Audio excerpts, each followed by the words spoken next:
नमस्कार, स्वागत है आप सभी का न्यूज प्लस 21 में। मैं हूं आपके साथ अंजलि। आइए एक नजर डालते हैं दिन के टॉप 10 बुलेटिन पर।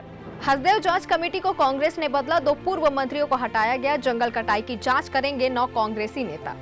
भूपेश बघेल को दिए गए थे 508 करोड़। ईडी बोली महादेव ऐप के प्रमोटर्स ने भेजी रकम। पूर्व सीएम बोले राजनीतिक साजिश का हिस्सा। Solar mission Aditya L1 language point पर पहुंचा। 126 दिन तक चला सफर। अब पृथ्वी से 15 लाख किलोमीटर दूर। यह 5 साल सूर्य की स्टडी करेगा। कांग्रेस अध्यक्ष मल्लिकार्जुन खड़गे बोले मोदी भगवान के जैसे दर्शन देते हैं, राम मंदिर और बीच पर जाकर फोटो सेशन कराते हैं, लेकिन मणिपुर नहीं जाते। राशन घोटाला मामले में टीएमसी नेता गिरफ्तार। रेड डालने गई ईडी की टीम पर कल पार्टी समर्थकों ने हमला किया था। दावा 1000 लोगों ने घेरा। इस हफ्ते कम हुई सोने चांदी की कीमत। सोना 62,500 पर आया और चांदी में 2,000 रुपए से ज्यादा की गिरावट आई।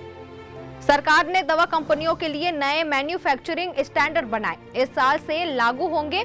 भारतीय दवाओं से विदेश में हुई मौतों के बाद लिया गया फैसला।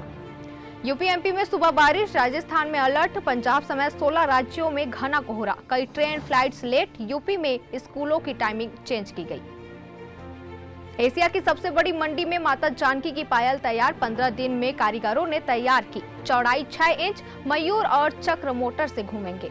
उदयपुर में आमिर की बेटी आयरा की डेस्टिनेशन वेडिंग। पीके के गाने पर डांस करती दिखी पति नुपुर की मां। 10 जनवरी तक चलेंगे फंक्शंस। तो ऐसी तमाम जानकारियों से लगातार अपडेट रहने के लिए देखते रहिए न्यूज प्लस 21, आपके हक की बात।